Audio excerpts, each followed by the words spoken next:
ನಾನು ಒಂದು ಅಕ್ಕಮಹಾದೇವಿಯ ವಚನ ಸಾಹಿತ್ಯ ಹೇಳ್ತೀನಿ, ಎಲ್ಲರೂ ಕೇಳ್ತೀರಾ? ಹಾ, ಹೇಳು ಹೇಳು. ಹಾ, ಕೇಳಿ.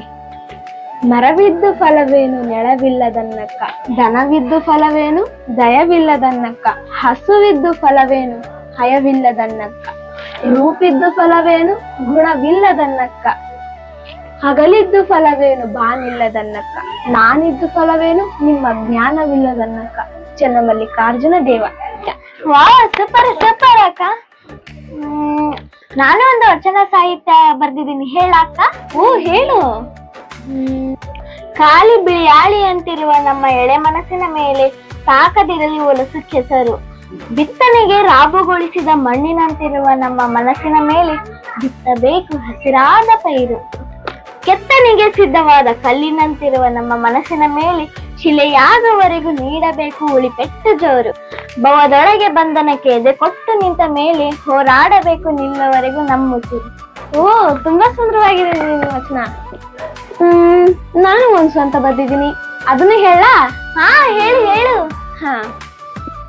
ಅಣಗಿಸುವವರ ಮನೆ ನಿಲ್ಲಣ ತುಂಬಿತ್ತು, ಅಂಗಿಸುವವರ ಮನ ಹೊಳೆತು ನಾರುತ್ತಿತ್ತು, ಸುಳ್ಳು ಹೇಳುವವರ ನಾಲಿಗೆ ನರಕ ಮೇಯ್ದಿತ್ತು, ಸತ್ಯವಂತರ ನಡಿಗೆ ಸ್ವರ್ಗದೆಡೆ ಇತ್ತು.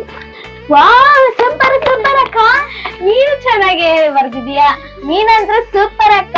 ಓಹೋ.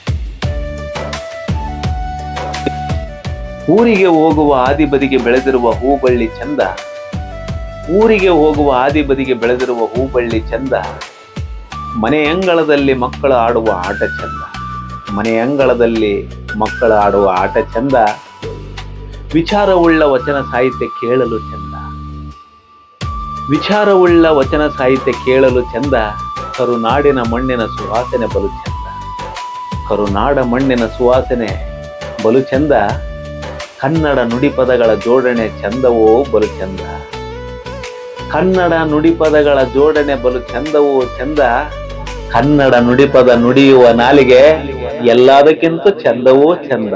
ನಮ್ಮ ಮುಂದಿನ ಯುವ ಪೀಳಿಗೆಗೆ ಬೆಳೆಯುವ ಸಿರಿ ಮೊಳಗೆಯಲ್ಲಿ ಎಂಬುವಂತೆ ಮಕ್ಕಳಿಗೆ ಆಚಾರ ವಿಚಾರಗಳ ಜೊತೆಗೆ ನಾಡು ನುಡಿಯ ಕುರಿತು ಅಭಿಮಾನದ ಸನ್ಮಾರ್ಗ ಕಲಿಸಿಕೊಡಬೇಕು. ಅಂದಾಗ ಮಾತ್ರ ನಮ್ಮ ಮಕ್ಕಳು ಮುಂದಿನ ಭವಿಷ್ಯದಲ್ಲಿ ಮುತ್ತಿನಂತೆ ಹೊಳೆಯಲು ಸಾಧ್ಯ. ನಮಸ್ಕಾರ.